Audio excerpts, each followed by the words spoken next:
Hey everybody, welcome back to How to Become a Freelancer in 30 Days. This is Anthony Chatfield. Today we're going to talk about how to establish and build a brand. Obviously, starting from scratch a little bit, so we're going to talk about the process of growing your business through word of mouth and your name, and the value that name is going to have long term. Alright, so the goals for today are going to be talk about how to define who you are and what your online persona will be. We're going to talk about what your clients will think of you when they think of you, and how they will get referrals. Basically, how do you become memorable so that when somebody says to one of your clients, hey, I need a writer, I need a designer, the first thing they think is to recommend you. And then if you were to create a book or project, what would it be about? And how will you build on that brand? That's all way down the line, obviously, but start thinking about it now. What makes you unique? What are your skills? How are you different? What kind of personality do you have? And how can it translate into these things? They're all going to help you get work, but it's also going to be like the next step for all this stuff.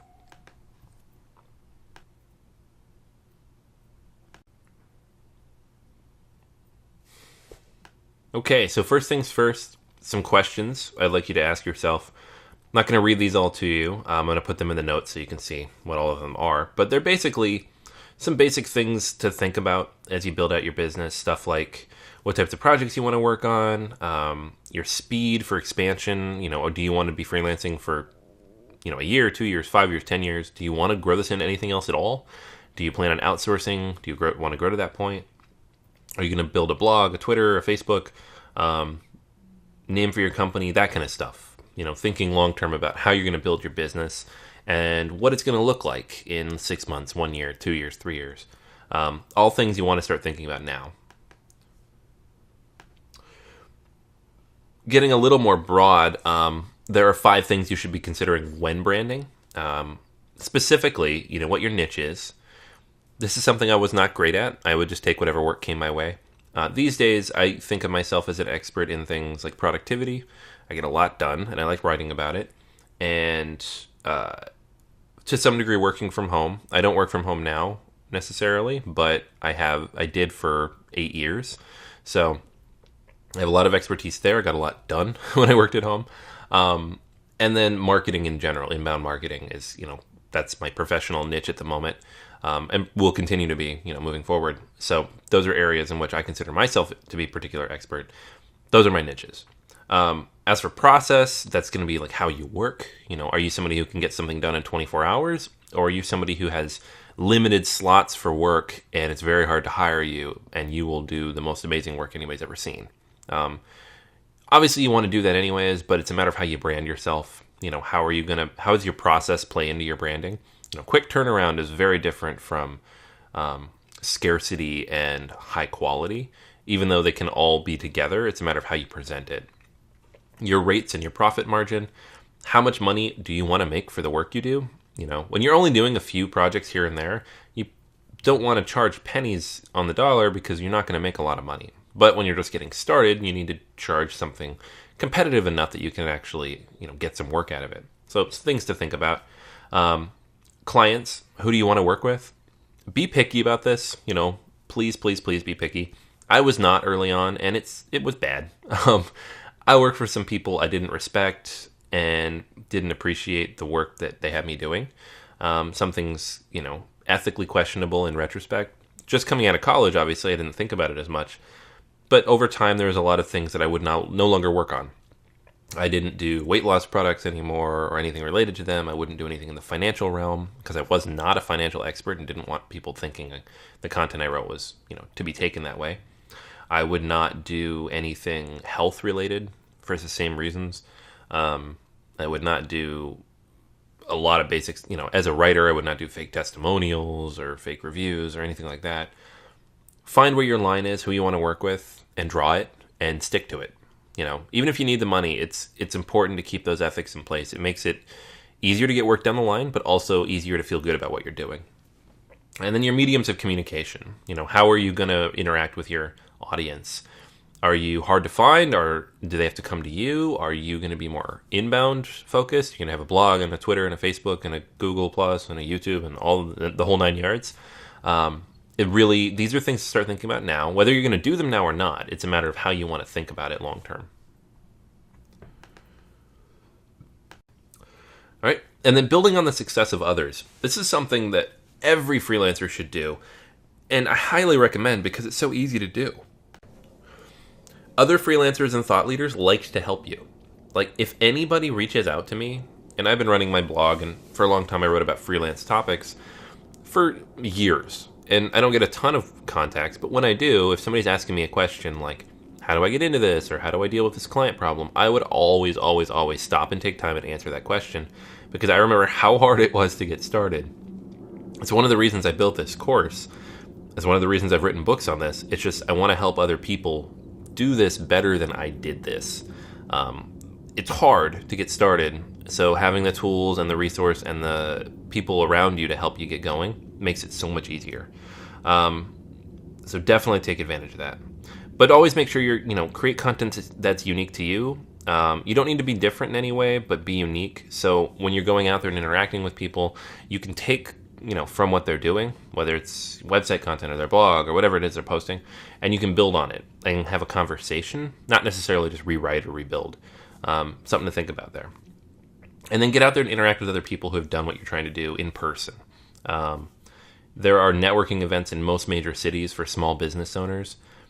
Don't go there trying to make money. Just go there and talk to people. You're an expert in what you do, and everybody else is too, but there's a lot of overlap.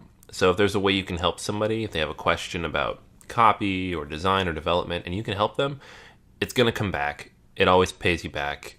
They're going to recommend you. It's going to come up somehow. Trust me, it's worth taking the time to help them out. And then own your business and its processes. Don't feel like you need to do things the way other people do them. There's a reason why in this program you're not going to see me tell you, like, this is how you should set up your business, and this is what your workflow should look like, and this is how you should handle projects and clients. It's up to you to utilize kind of the foundational tools and mindsets that I'm talking about and build out one that works for you. There's no right or wrong way to do it. There's just things I've learned over the years that do and do not work. Think about it in terms of this is how we do it here. It doesn't matter. Like if somebody, and this is going to be especially important as you bring on clients, is because they're going to ask you to do things that maybe don't fit your core ethics. Maybe they want you to write something for less money and say, no, the quality can be lower. I don't care, but I want to pay you less. I've gotten that a lot. And my answer to it is, I don't do that. I don't write low quality content. So if you want a low quality writer, go on Elance or Odesk and put your budget in there. You'll get a bunch of people to bid, and some of them are great. That's fine. People are willing to work for that. I'm not. Somebody who wants me to write about certain topics and be like, no, you did really good on this one. Do this one. Like, I don't do that. I just don't. Like, find the line, draw it, and stick to it. People will respect you for that, and most of the time they're going to come back and say, okay. Unless it's a huge gap, it's rare that I had somebody, not willing to compromise with me on these things. And then finally, tools that are going to help you build your brand. There's your website, which we've already talked about. There's a blog, which we've talked about a little bit. We'll get into more here soon. There's social media, which we'll also get into a little bit more here. I recommend having all this stuff. It's a matter of how much time you have available, how much you want to put in. There's a balance. You obviously want to spend as much time doing as you do promoting and selling. So as you start bringing on projects, you're going to have to rebalance things. Right now, you probably don't have a lot of projects, if any, so you can spend all the time in the world doing this, but you have to think in advance, like what happens when suddenly you have work to do that you've picked up as a freelancer. You're going to have less time for these things, so don't be too overzealous and then have to scale it back too much later. Presence on forums and at industry events. Make sure you are available and present for those things. Local networking opportunities are huge. Whether it's a local chamber of commerce or a local speaking event or a local county fair even. Like, these are all ways you can get out there and interact with people. All those business owners need what you have. Trust me. A lot of them need help online. A lot of them need help with their content, their design, their development, their anything, honestly. Whatever it is, they're going to need help with it. So if you're the one having the conversation with them, you're the one who's going to pick up that work. And then your interactions with clients and how they perceive you are very important. One of the things that I always tried to do is over-deliver on everything I did. I would be super nice. I'd be super responsive. I would always reply to an email within 12 hours. And that's with only checking email 2 or 3 times a day. I would always offer unlimited edits because almost nobody took advantage of that. So, but just offering it made it seem like I was, it made it seem like I was standing behind my work, which I was. And B, it just made it seem like I wanted them to succeed, which I did. The goal here is to be a maximum value provider. Any way you can stand out by doing more, do it. It's worth it. The vast majority of people don't take advantage of these extra perks. By offering them, you appear that much more professional and that much more invested in what you're doing. All right, so today's actions: decide how you will brand yourself and on what platforms, where are you going to be and how are you going to be presenting yourself. Create an outline of your target customers and how you're going to contact them. Answer all those questions I gave you. They're in the worksheet attached in the notes below, so you don't have to go back and pause it. They're all there. And then start building your brand. This is who you are. This is who people are going to see and how they're going to interact with you. And one last thing on this, it can change. It might change over time. Like maybe right now you really do just need to make some money and you're okay with that and you understand the ramifications of that. But down the line, if you're successful or if you're building a brand or people start to respect you for what you're doing, that might change. You might decide, you know what, these things are also important to me. These are areas of which I also want to be known. There's nothing wrong with changing that, but just be conscious of it. Don't let your clients and the market dictate to you how you run your business. It should be coming from within, what you want to get out of it. All right? So that's everything for today. Make sure you leave any comments or questions you have below. Access any of the notes and links below as well, so you can get everything you need out of this particular day's content. And then make sure to leave a review, and any comments or questions you have, you can send directly to me. I very much appreciate your feedback. All right, so I will talk to you tomorrow.